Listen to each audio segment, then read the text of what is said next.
Okay, good evening everyone, and welcome back to another week of the weekly Parsha, PARSHAS VAYAKHEL. Whenever it is a night of very inclement weather, I'm reminded of a very famous story which took place probably, I would imagine, in the 1960s or so. There was a yeshiva in New York called Torah Vidas, and one of the Rosh Yeshivas, the head of the yeshiva, was of Shlomo Hyman. And it was a blizzardous day in New York. Blizzard, we don't know blizzards in Los Angeles. We know lots of rain this year. And when the blizzards of snow hit New York, there's layers and layers and layers and feet of snow. And it's very hard to get outside of your house, even when they have the snow plows and they clear off the sidewalks, but it's not very convenient to get out of the house. So it was a day of a blizzard, and Rosh Yeshiva was not the youngest of men. And he's looking out the window, and his wife asks, "What are you looking for?" And he says, "I have to go to give a shiur. I have to go teach the boys." She said, "Look at outside. It's a blizzard. There's no cars on the street. There's nobody walking. What are you talking about? You have to walk down the street and go to the yeshiva building. No one's going to come." And he says, "You never know. Somebody might come. I'm going to give the shiur." So the Rosh Yeshiva puts on his coat and his boots, and he trudges out into the snow, and he comes to the yeshiva building empty. He walks into his shiur room where he's going to give the shiur, and as he walks in, he sees there's two boys that are sitting there. Maybe usually there's 100 people, kind of like usually over here, there's 100 people that come to the shiur. When the rain starts falling, only 3 people come to the shiur, but in a good day, there's 100 people. And he walks into the room, and there's 2 boys that are there. And they stand up with respect for the Rosh Yeshiva. They trudge through the snow themselves. They get there. And the Rosh Yeshiva sits down and he begins delivering his very complex and very unique Talmudic discourse. And he's going back and forth with all the same fanfare as if he has 100 people sitting in the room. And the 2 boys are looking at each other. And they say, "Doesn't he understand? It's just the 2 of us. Why is he getting so loud and so animated with all the same details? Everything's just the 2 of us. It could be very casual." So after the shiur is over, the 2 boys look at the Rosh Yeshiva, and one of them has the guts to ask Rosh Yeshiva, you know it's just the 2 of us. Like, you didn't have to do with all the same pomp and circumstance and the excitement. It could have just been very casual kind of a shiur. So the Rosh Yeshiva looked at these 2 boys and he said, "Do you think I'm giving shiur only to the 2 of you?" He said, "I'm giving a class not just to you, but to your offspring, to your lineage, and all the generations that will come out of you." He says, when I'm giving Torah, Torah is something that is eternal. And it goes and it travels through you. It goes to the next generation. So maybe there's only 2 of you physically sitting in the room, but there are literally dozens and hundreds of lineage that is going to come from you. I'm talking to them. So I feel always similar on a night of inclement weather when there's only a handful of Yidden that are sitting here. Even it looks like they were rained out on Zoom tonight as well. A handful of people that are listening, but we're not just talking to us that are here tonight. We're talking to all of those that will come from you, your children and your grandchildren and your great-grandchildren, and so on and so on and so forth, all the generations. And so that's the shiur. Is not just to us, it's to everyone that will come from us, be'ez Hashem. There is a very famous question in this week's Parsha, something that should really bother the mind of anyone who understands a little bit the way that Hashem has written His Chumash, written His Torah. We know a famous concept, and that is that every single drop of ink that HaKadosh Baruch Hu puts into the Torah is Kodesh HaKadoshim, the holiest of holies. And Hashem would never ever write anything that doesn't need to be written inside of the Torah. So if He writes a mitzvah, that's because we need to know that mitzvah. If He writes an avera, we need to know the avera not to do.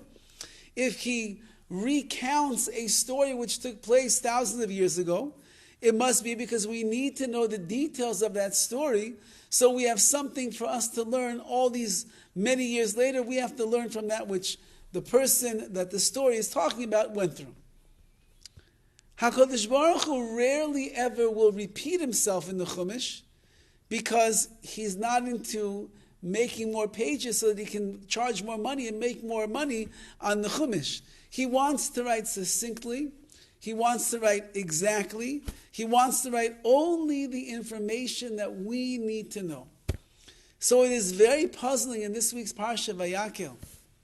We already had with us previously the command to build the Mishkan, to build the tabernacle.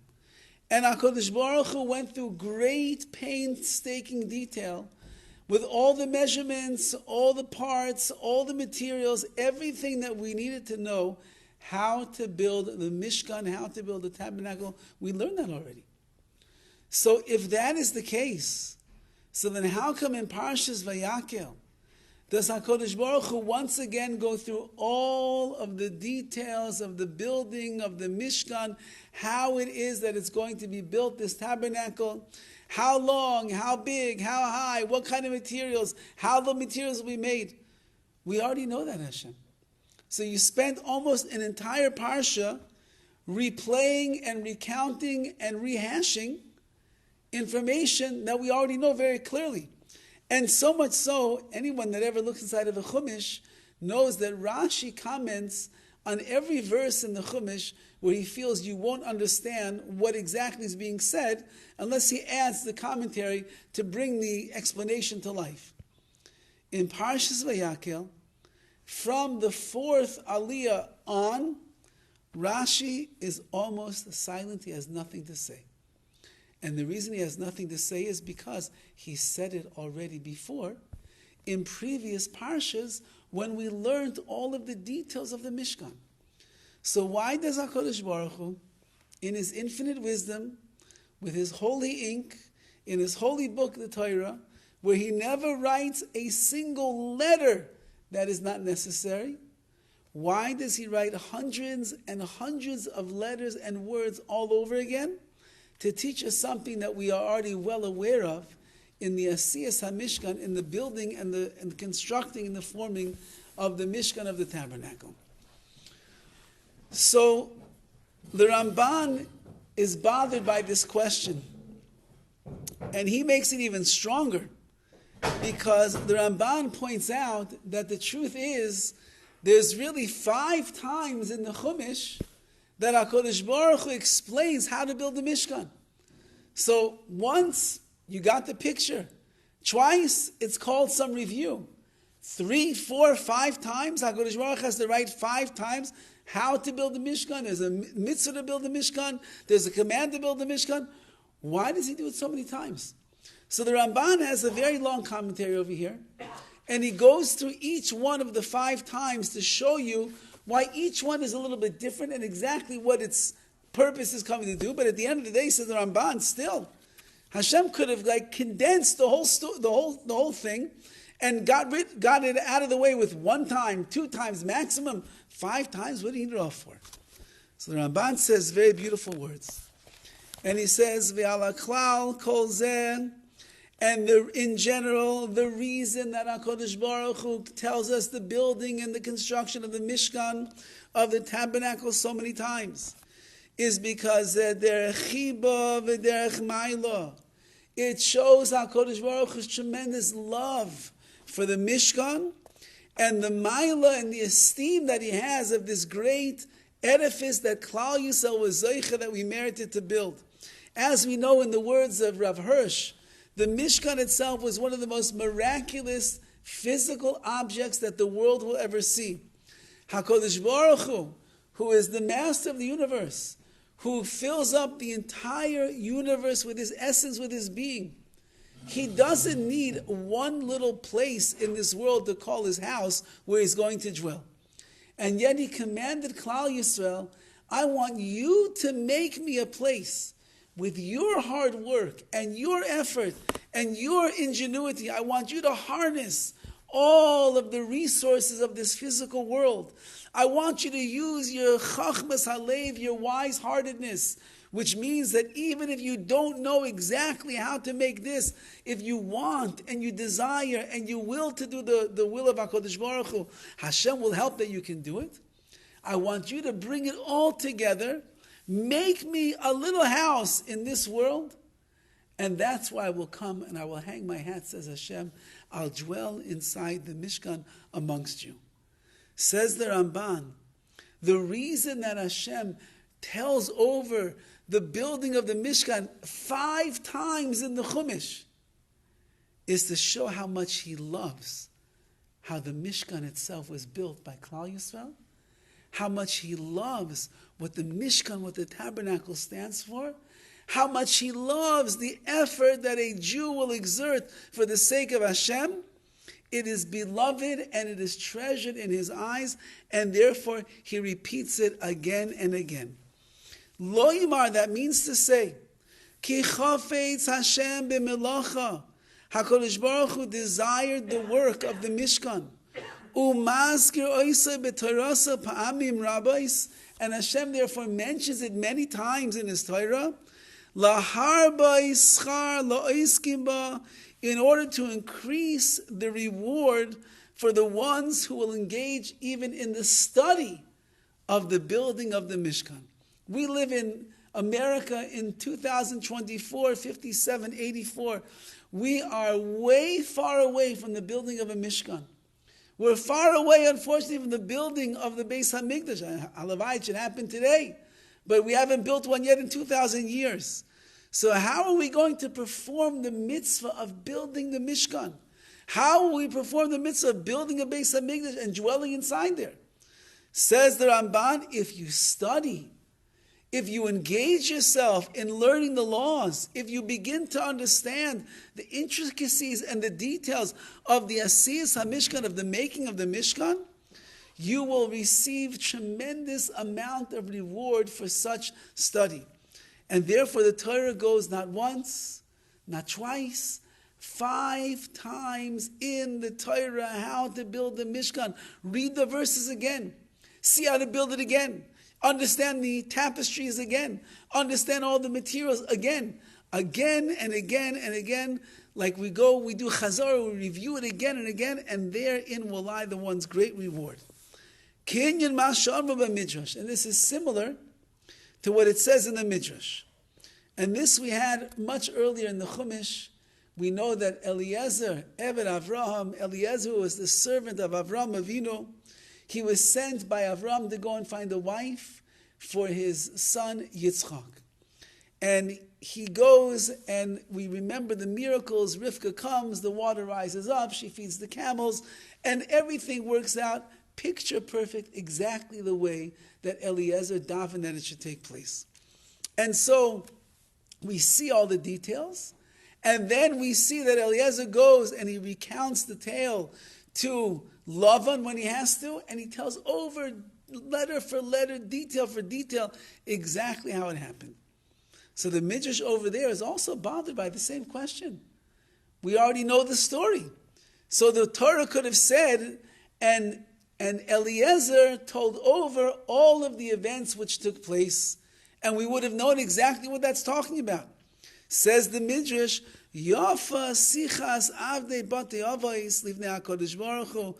How beloved and treasured is the conversation of the slaves, of the avos, of the forefathers before HaKadosh Baruch Hu, mitorasin shalbanim, even more pleasing and beloved than the Torah of their children.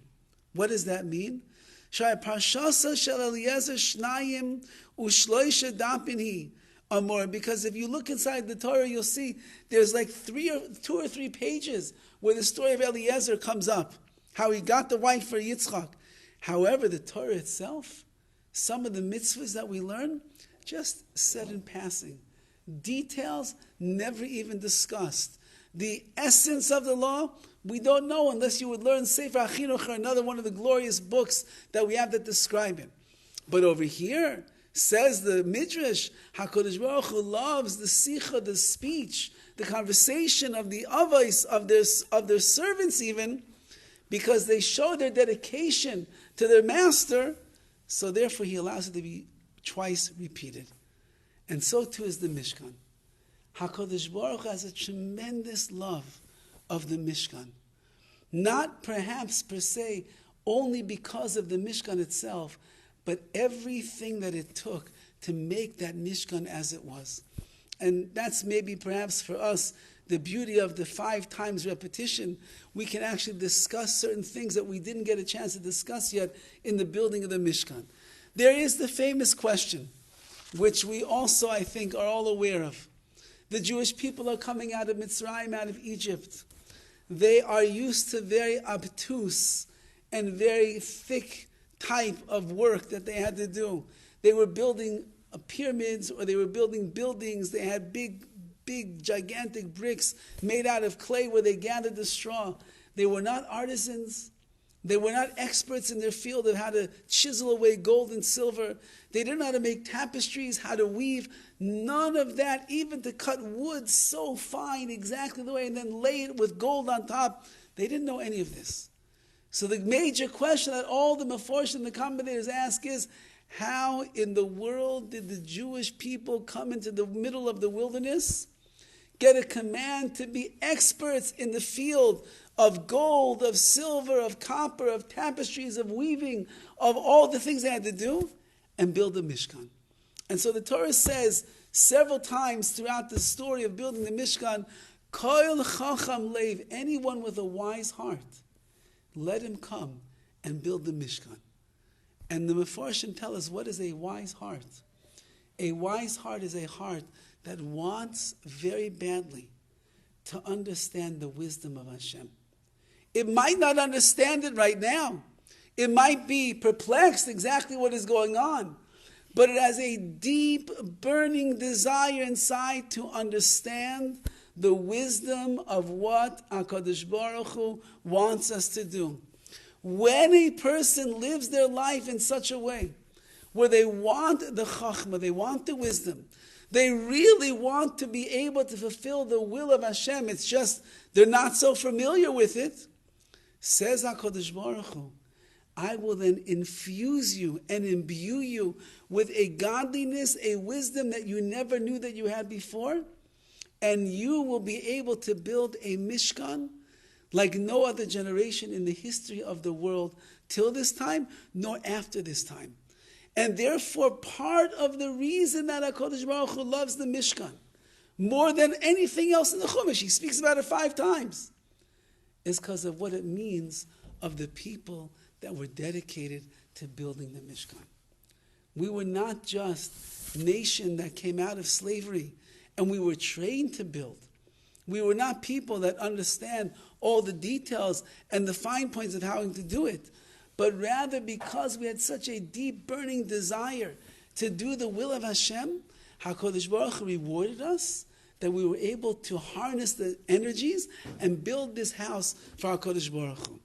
So therefore, says the Ramban, there's a tremendous chiba, a tremendous love that HaKadosh Baruch Hu has for the Mishkan, more than anything else. But again, it's not just because it's his house. It's because the way that the house was built. And when HaKadosh Baruch Hu sees the Jewish people trying and making their efforts and doing what they do, there's nothing that is more beloved, that is more precious in the eyes of Hashem. There was years ago in the Lakewood Yeshiva in BMG in Lakewood, New Jersey, so they put up a sign. And the sign said that we are looking for volunteers to do kiruv, to do some kind of an outreach program. What's the outreach? 1 night a week. We have non-affiliated Jews that are interested in learning Torah. You'll just learn 1 night a week with an unaffiliated Jew who wants to know more about his Judaism, more about his heritage, more about the living legacy of Torah. So the sign was up in the yeshiva, and different avrechim, different men in the koilel saw it, and different bachrim saw it. And a fellow saw it, we'll call him Yaakov. And he said, that would be a nice idea. I'll call the number and find out what's going on. He calls up the organization, and they tell him how the whole thing works, and he says, I'm in. Set me up, I'm in. No problem. And they set him up with a man well into his 60s whose name is Jack, and Jack doesn't know anything about Yiddishkeit. And they start meeting once a week, and he begins telling him how we became the Jewish people. He tells them about Har Sinai, Mount Sinai. He explains what it is, Torah Shebiksav, the written word, Torah Shebal Peh, the oral word. And they are learning, and it is going very well. Jack is really getting into it. And Yaakov is enjoying the teaching, and they're becoming friendly throughout.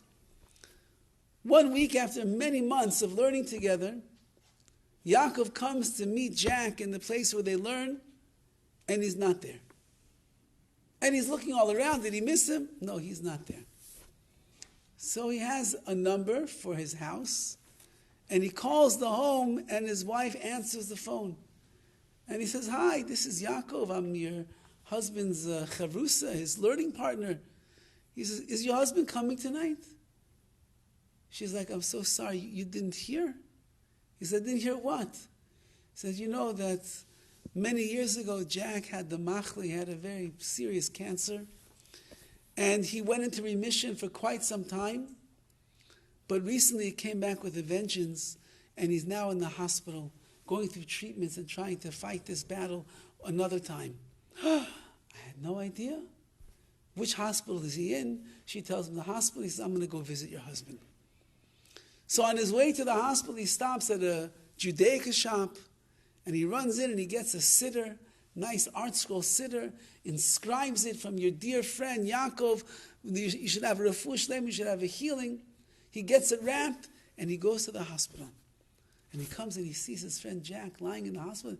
"Jack, what happened?" He tells him the story. "I was in remission. I wasn't feeling well. I went for the testing, and here I am. Here I am." He says, "Jack, I want you to have this. It's called the siddur. Here it has Hebrew on one side, English on the other side. You'll be able to do it. We got to pray. I'm going to pray for you. I'll even put your name in the yeshiva. They'll pray for you. But Jack, you got to pray also. Here's the siddur. And I'm going to come now every week. Instead of meeting you in the shul to learn, I'll come every week here, and we'll learn in the hospital, as long as you're here." And so sure enough, week after week, Jack's condition is not getting much better. Yaakov is coming, and he learns with Jack in the hospital, and it's going really well. And he says to him one day, he says, "Jack, did you ever put on tefillin?" And he says, "Tefillin? Wow, I don't think I heard that word since my bar mitzvah." Mind you, this man is about 68 years old. He says, "Jack, would you like to put on tefillin?" And he says, "Yes, I would." Okay, next week when I come, I'm coming with your very own pair of tefillin. And sure enough, the next week he comes to the hospital, and he comes with a brand new pair of tefillin, and he says, "Jack, these are for you. You're going to put it on every day. I'm going to teach you." And he goes through the tefillin with him, and he shows him, he explains the boxes and the straps and what's in this box and what's in that box, and he shows him how to put it on and how to say Shema Yisrael. He pulls out a siddur, shows him Shema Yisrael. And he says, "Jack, every day, just put it on, a few minutes, put it on." And he comes back the next week, and Jack is not feeling well, but he cannot stop thanking him. "Wow, the tefillin is amazing. I feel so connected." And it goes on like this, several weeks, months maybe. And one day Yaakov comes to the hospital, and he's so excited to see how Jack is doing, going to learn with him, speak about his tefillin. And he walks into the hospital room, and the bed is empty. Anyone that's ever been in an ICU or a hospital, and you see when the bed empties out, you know that that's not a good sign. And he runs to the nurse. "Nurse, where's my friend?" She says, "You didn't hear?" He said, "Hear what?" "Jack passed away 2 days ago. He died." Nobody told me. I had no idea. He picks up the phone and he calls the house. And Jack's widow answers the phone. And he says, I had no idea. I had no idea. This is your husband's chavrusa, his study partner, Yaakov from the yeshiva in Lakewood. I came to learn with him. He's not here. I can't believe he died. What a special man your husband was." She says, "He was a special man, but he was even more special because of you." She says, "You don't know that what was keeping him alive all of these months was that every week he was looking forward to his learning session with you. And you don't know, when you gave him his tefillin, he looked forward every single day to put on his tefillin. And you gave him the siddur. Every day he would pray, and he would pray to Hashem that Hashem should help him, and he davened for so many things. I want you to know, she said, that when he passed away, there were 3 things by his bedside. The siddur that you gave him, the tefillin that you gave him, and somebody else had come to visit him and gave him a book on tefillah, on prayer, and that was next to his bed as well. That's how my husband left this world. And she said, thank you for giving my husband something to live for all of these months. Says the Ramban, do you know why HaKadosh Baruch Hu loved the Mishkan so much? Because it wasn't just a tabernacle made out of wood, made out of gold, made out of nechoshes, made out of copper. It didn't just have these beautiful tapestries that were covering over the top, and the paroiches and the curtains that were coming down in front of the Aron Hashem. It was something that the Jewish people dedicated their blood and their sweat and their tears and their heart and their soul into. They put in so much. And when a Jew makes effort, when he tries his hardest, HaKadosh Baruch Hu rewards you. You have the Chachmas Halev, the wise heart. I'll give you the ability to do. I'll open your eyes and you'll see what it is that you need to be able to be masters in, to build the most beautiful edifice for the Shekhinah in this world. But perhaps there's something else. And this is based upon the words of the Nefesh HaChaim, Rav Chaim Volozhiner. And Rav Chaim Volozhin has a lengthy piece over here where he explains that the Mishkan, Hashem, the tabernacle of Hashem, is really just a remez. It is just an example. It's almost like a parable to the human being. And just as the Mishkan was laden with all of the finest, and it was set up in a certain way, and there were many kelim, there were many vessels, and each vessel had its purpose, and it was supposed to infuse and to do different things. So too the layout of a human being in the physical and the spiritual realm of who they are, we ourselves are like a Mishkan. We are the tabernacle of Hashem in this world. And he says, Yesh loimer gam kem shirotz loimar. Al tachshavu shetachlis kavanasi asiyas hamigdash achitzani. Don't think, says the Nefesh HaChaim, that HaKadosh Baruch Hu is saying the ultimate goal is the building of the physical Mishkan, the tabernacle. Elatei, do I want you to know, shekol tachlis ritzayni betavnis hamishkan v'chol kelav. The purpose of the building of the Mishkan, of the tabernacle and all of its vessels, rak l'rameiz lachem, it's to hint to you, shemimenu tiru, that from the construction of the Mishkan you will see, and you will make yourselves into that Mishkan. Just like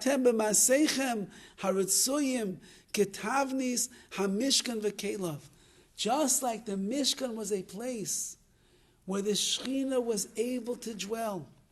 Just like the Mishkan was a place where you could be makriv korbanos, you could bring sacrifices. Just like the Mishkan was a place where you could see 10 open miracles all of the time. Just like a Mishkan was a place where there was always room for every single Jew when they would come for Pesach, Shavuos, and Sukkot. They would stand like this, tzvufim, like sardines. But when they were mishnachave, when they bowed down, suddenly there was all the room in the world for every Jew. Just like the Mishkan was inclusive of all of Klal Yisrael. And all of Klal Yisrael was able to dwell together as one. And that was where the Shekhinah would come down and rest upon our nation.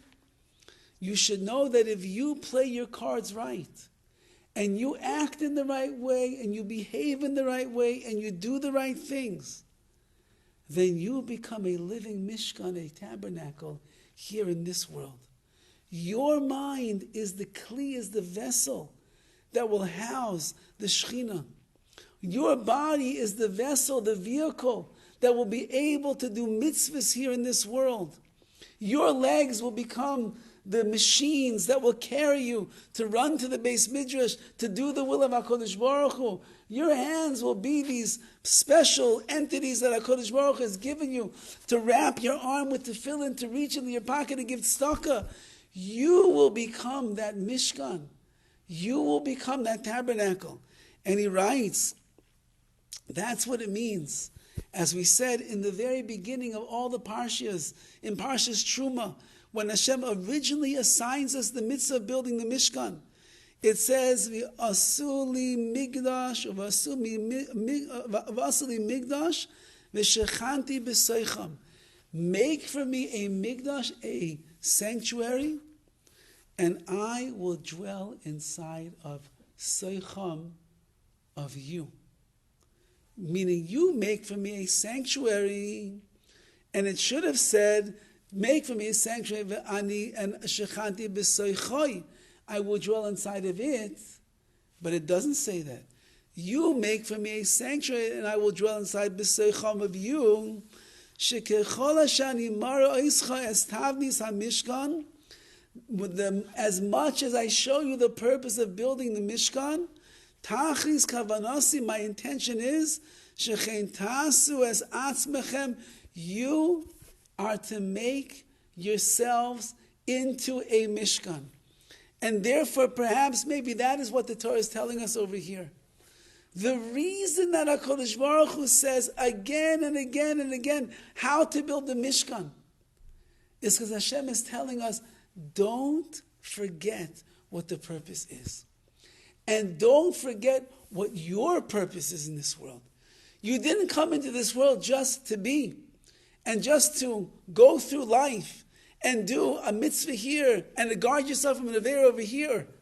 The purpose of your coming into this world was for one reason and one reason only, and that is V'asu li migdash v'shechanti b'seicham. Make yourself into a migdash, into a sanctuary, and I will dwell inside of you. You become a holy edifice. You work hard to understand me. You strain yourself to do the mitzvahs, to conquer your bad midas, your character, yetzaharas and the like. You work hard, just like Klal Yisrael worked so hard to build a Mishkan out of stones, out of wood, and out of gold, and out of copper in the wilderness when it was so difficult. But they did it. It's not going to be easy to make yourself into a Mishkan, but if you try, you will be zeicha, you will merit that I should be v'shechanti b'seicham, I will dwell inside of you. I recently heard on an interview with Rav Moshe Tuvia Leaf, one of the very chashuv rabbanim in Klal Yisrael today. He has a very big shul in New York, and he was asked, what do you think is the major difference between this generation and the generation that he himself grew up in, his parents' generation and the like? What's the major difference in the nisyonos, in the struggles that we have versus what they had previously?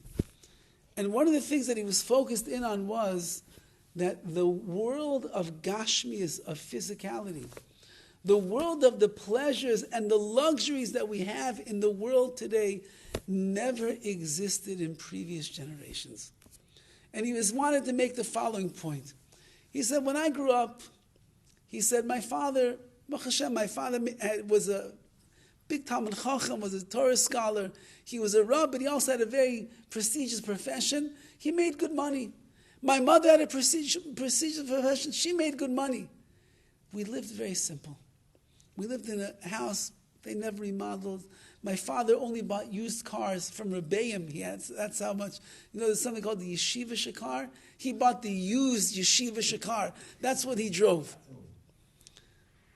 He said, we had every week, one night a week, he said, my mother would serve meat, and it was like a very thin chuck steak, very, very, very thin, and we had a little bit. That's what we ate. That was our steak.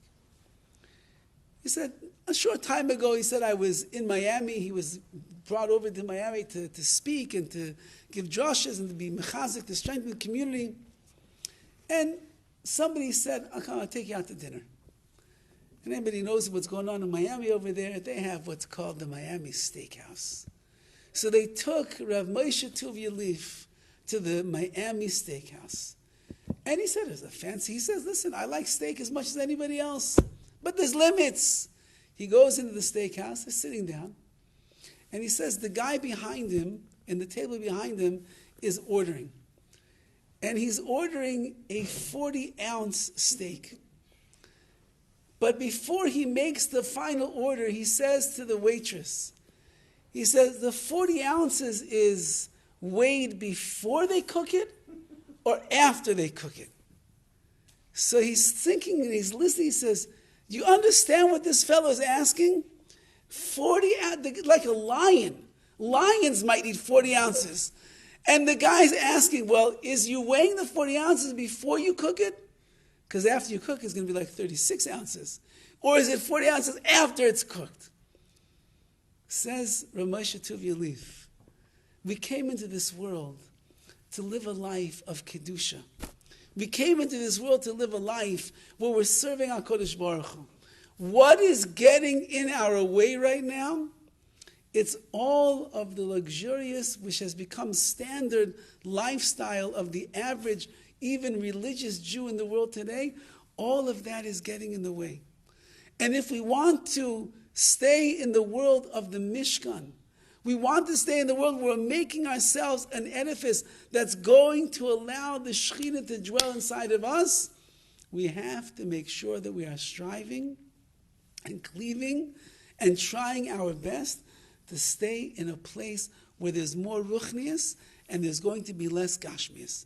The Mishkan was gashmius, but the chiddush, the novel concept is that if you put your heart behind the gashmius, you are then able to elevate it into the ruchnius, into spirituality. If the goal of your gashmius, of your physicality, is to bring the Shekhinah down to this world, so then it's not gashmi, it's ruchni, it's spiritual. If your house is open like the house of Avraham Avinu, on all four sides, chesed coming in all of the time, people staying, turn over the beds, another guy comes in, you're making meals, you're sending them out, you're bringing over guests, you're doing all these amazing chesed things, so then the house is not gashmi, the house is ruchni, it's spiritual. The table, there's a beautiful book, All for the Boss. And Rabbi Yaakov Yosef Herman, who was one of the tzaddikim of America, probably in his schus, a lot of Orthodox American Jewry is where it is today because of his passion and his determination and his conviction for the Jewish people. So he lived in America for decades. He originally was from Europe. His family came over to America. He settled in America for decades. And towards the end of his life, maybe the last 15 years or so, he decided to pick up and leave it all behind and move to Eretz Yisrael. When they were moving to Eretz Yisrael, he told his wife, we're taking our dining room table with us. And she said to him, Yaakov Yosef, she said, we can go buy a table when we get to Eretz Yisrael. Why are you going to schlep? It was a big wood when they used to make furniture out of real wood. It was a real wood table. It was heavy. It was big. It was massive. She said, you're going to have to schlep it onto the boat, sail it across seas. Why are you going to do that? Buy one over there. And he said, because this table is not a table. This is the table that was in our dining room for the last 35 years of our life, where we did so much chesed at this table. So many tzaddikim, so many rabbanim came and sat at this table, and they ate, and they made brachas, and they said divrei Torah, and they sang zmiros. So many people sat every Shabbos, no less than 20 guests every single Shabbos. The people that were down and out, they had no place to go, and we did chesed, and they sat at this table. Do you know how much kedusha is in this table? Do you know how much ruchnius is in this table? This table is coming with me all the way to Eretz Yisrael. I'm not leaving it behind. And sure enough, although it wasn't easy, but they got it onto the ship. And they shipped it out together with them, and they eventually put it into their apartment, and they continued the chain of chesed. He kept doing more and more and more and more and more chesed at that table. And that's the secret of life. The secret of life is you have to have gashmis. You have to have physicality. There's no way around it. Hashem made us physical. He put us big physical hands and bodies and passions and drives and all these things. But the more that you infuse it with the desire to make yourself into a Mishkan, into a dwelling place, a tabernacle of Hashem, then just like when they built the beauty and the glory of the Mishkan, it became a spiritual edifice, we then in turn become a spiritual edifice for Hashem. Now it doesn't mean that you have to sleep on the floor. It doesn't mean that you have to stop eating. It doesn't mean that you can't get a good drink at the corner market. That's your Red Bull that's going to pick. It doesn't mean any of that. You can have your cake and you can eat it too. As long as the kavanah, the intention is, I want to elevate the gashmias for the sake of the ruchnias. Rav Burstein, the head of Beis Yaakov, told me, and I think I told this story before. He and his wife, I think the B'li Ayin Hara, they have 10, 11 children, and they were living in a small, rather small duplex or apartment, and it was getting pretty cramped inside of there. And right around this time, there was a very wealthy man who built somewhat of a small palace on Fuller Avenue in the La Brea area. And the man built this little palace for himself, and he was living inside this house. And one day he woke up and he realized, I'm not married, I don't have children, and I'm living in this big house all by myself. I don't need this house. Why don't I find somebody in the city of Los Angeles who has a big family, who can't afford a house, and I'll give them the house and they can live in it. So he begins looking around, and he realizes that Beis Yaakov is like down the street. And Rabbi Burstein is the head of Beis Yaakov.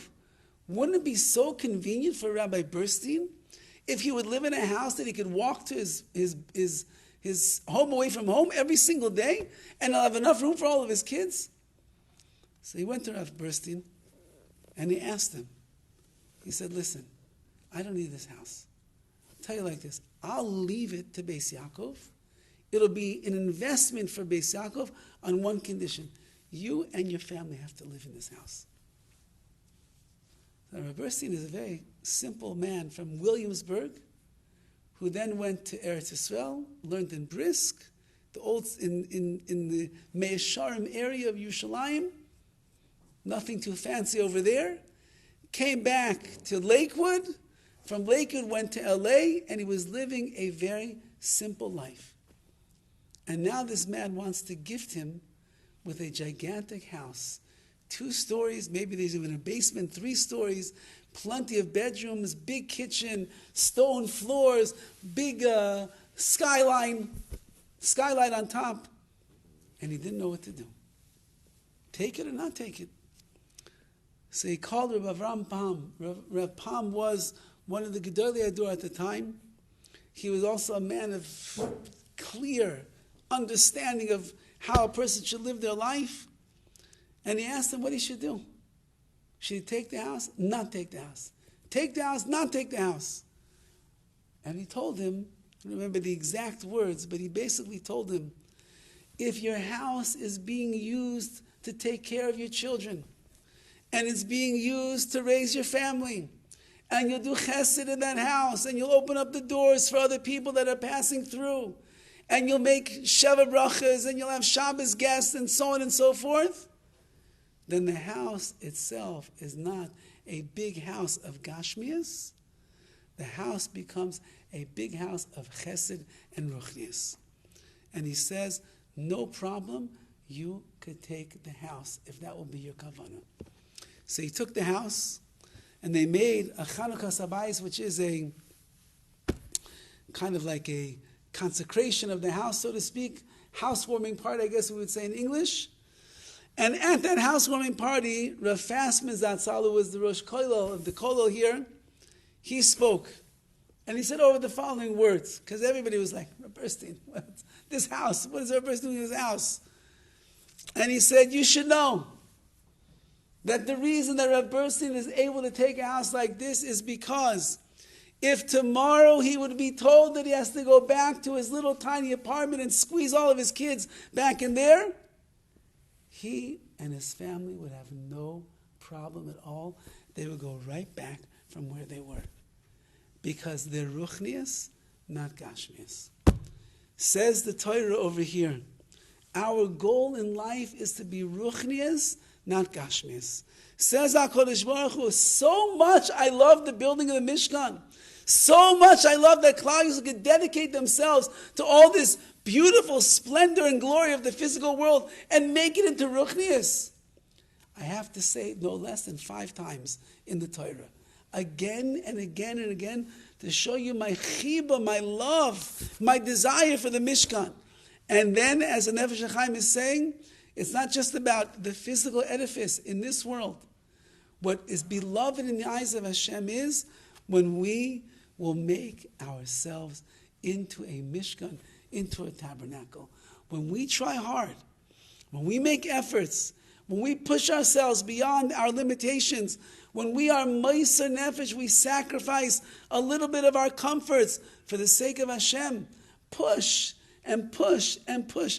You know, we just have amazing in the shul itself, a fellow who just decided to start keeping Shabbos, and he started walking 3 miles a week to come to shul.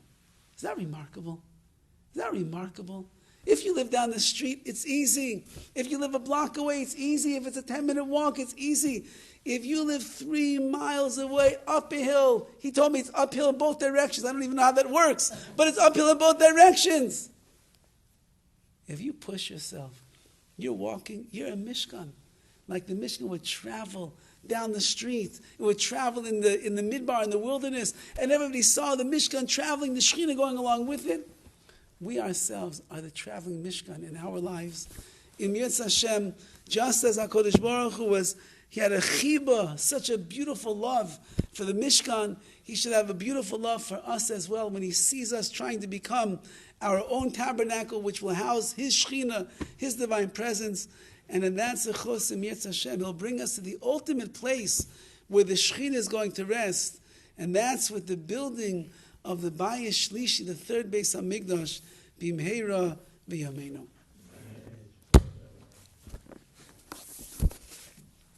Have a good night, everyone. Thank you, Rabbi Horowitz. Pleasure. Laila Tov. Laila Tov.